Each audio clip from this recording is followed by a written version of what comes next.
हर घर चुपचाप से ये कहता है कि अंदर इसमें कौन रहता है।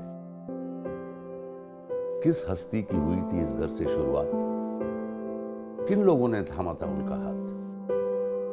आइए सुनते हैं सितारों की जुबानी उस घर की अनोखी कहानी, क्योंकि हर घर कुछ कहता है।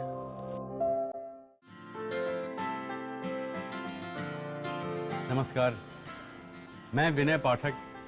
एशियन पेंट्स हर घर कुछ कहता है मैं आपको एक ऐसे अलग बचपन के सफ़र में लेकर जाने वाला हूँ जहाँ पे घर की यादें हैं कुछ धुंधली सी, रास्ते हैं कुछ अनछुए से और लोग अनजाने से। और हमारे इस सफ़र की संगरी हैं अपने ज़माने की बेहतरीन अभिनेत्री, अद्वितीय, खूबसूरत, ग्रेसफुल वहीदा रहमान। तो वहीदा जी, आपने इतनी कहानियाँ कही हैं, इतनी फिल्में की हैं, लेकिन जब आपको अपनी कहानी कहने का मौका मिला तो आपने वाइजैग ही क्यों चुना? वाइजैग में मेरी ज़िंदगी के दो बहुत ख़ास बातें हुई। वो ऐसे कि मैं कुछ 10-11 साल की थी और भरतनाट्यम सीख रही थी। तो हिंदुस्तान के सबसे पहले वाइसरॉय सी राजागोपालाचारी जी वाइजैग आ रहे थे। और जब कभी ऐसे वीवीआईपीज़ आते हैं तो कल्चरल प्रोग्राम होता है। जो कलेक्टर साहब थे उन्होंने हमारे फादर को कहा कि रहमान, तुम्हारी दोनों बेटियां डांस करती हैं, भरतनाट्यम करती हैं, एक तो 3-4 चीज़ों में एक उनका डांस हो जाएगा। फिर जब परफॉर्मेंस हुआ पर वो स्टेज पर आए तो उनके साथ तस्वीरें खींची। राजागोपालाचारी जी पूछ रहे थे, रहमान साहब कैसे आपने बीइंग ए मुस्लिम इनको इजाज़त दी कि भरतनाट्यम करें और परफॉर्म करें। तो मेरे फादर ने कहा, आई बिलीव इन आर्ट। किसी भी आर्टिस्ट का मज़हब नहीं होता। और वो दूसरे दिन फ्रंट पेज पे हमारी तस्वीरें आए। तो उसके बाद से मुझे फिल्म इंडस्ट्री से ऑफर्स आने लगे। दूसरा बहुत इम्पोर्टेंट और इतना दुख भरा इंसिडेंट ये हुआ कि मेरे वालिद साहब यहाँ बीमार हुए और इनका यहाँ इंतकाल हुआ और यहीं पर वो दफनाए। कुछ यादें आज भी दिल को भारी कर जाती हैं, आंखों को नम कर देती हैं और शब्दों को होठों पर आने से रोक देती हैं।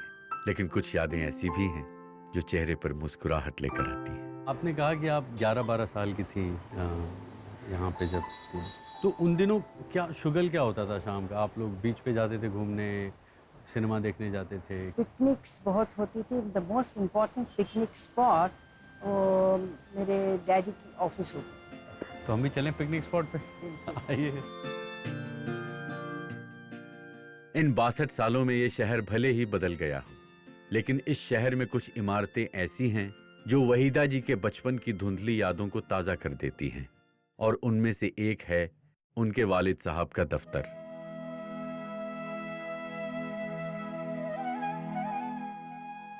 हाँ, यहाँ बैठते थे डैडी। और जस्ट देखो 3 चेयर हैं, mummy, Saeeda and myself. आप उस पर बैठना चाहेंगे थोड़ी देर? नो।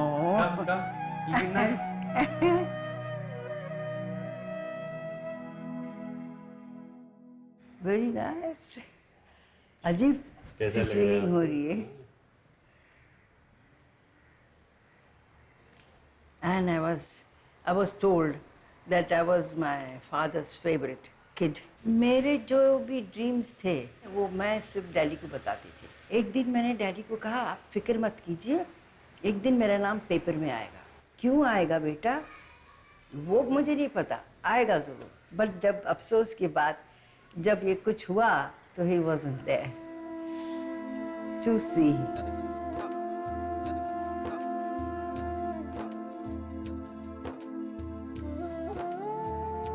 कुछ भी हो, जो पेरेंट्स होते हैं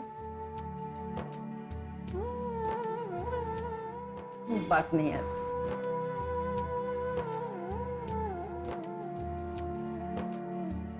62 साल बीत गए वहीदा जी को वाइजैग आए हुए। किसी जमाने में यहाँ उनका अपना घर हुआ करता था, जिसकी अब उनके जहन में सिर्फ तस्वीरें हैं। इतने सालों में यहाँ सब कुछ बदल गया है। जो नहीं बदला वो है इस शहर से जुड़ी उनकी यादें। वाइजैग में तो आपका घर रहा नहीं, तो कौन सा घर है जिसकी मेमोरी आपके जहन में है कि उस घर में जाएंगे, या कुछ ऐसा याद आता है कोई ऐसा घर? हाँ, एक वहाब साहब थे। अब उनके घर बहुत मम्मी डैडी जाया करते थे। जी।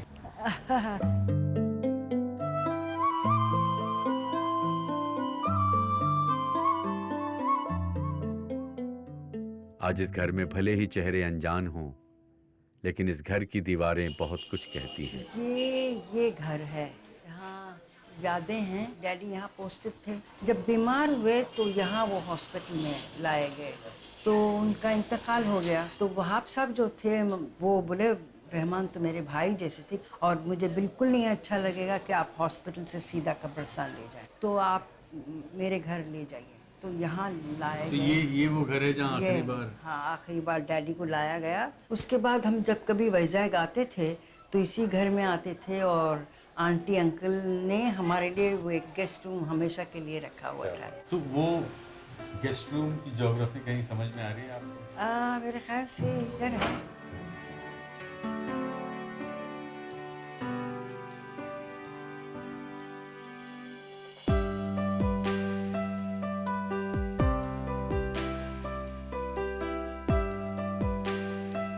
ये राजगोपालाचारी के साथ देखो, मैंने कहा था ना।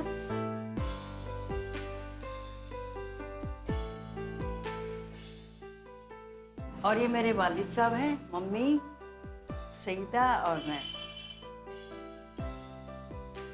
So beautiful. Seriously. ये मेरे हस्बैंड और ये मेरे गुरुजी। वक्त के साथ इन तस्वीरों में कैद लम्हों के रंग भले ही फीके पड़ गए हों, मगर उनसे जुड़ी यादें आज भी ताजा हैं। चाह कर भी वहीदा जी अपनी पढ़ाई पूरी नहीं कर पाई। कहते हैं भाग्य का लेखा कोई नहीं टाल सकता। उनकी किस्मत में भी कुछ और ही लिखा था। नृत्य वहीदा जी का जुनून था और पढ़ाई की तरह उन्हें नृत्य किसी भी हाल में सीखना था। आपने भरतनाट्यम बहुत कम उम्र से सीखना शुरू किया? 8-9 साल की थी जब मैंने सीखना शुरू किया, मगर वो सीखने के लिए काफ़ी परेशानी हुई।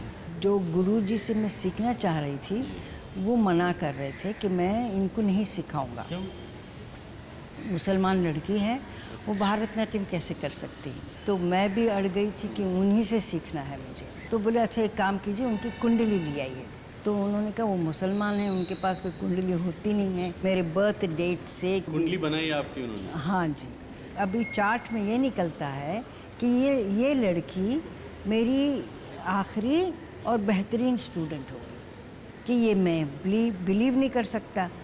तो उन्होंने कहा अंकल ने, आप ही ने बनाई है तो आप क्या बिलीव नहीं करते? ऐसे कैसे हो सकता? खैर बड़ी मुश्किल से वो घर पे आए और सिखाए, और बहुत अच्छे गुरु थे और बहुत अच्छा सिखाते थे।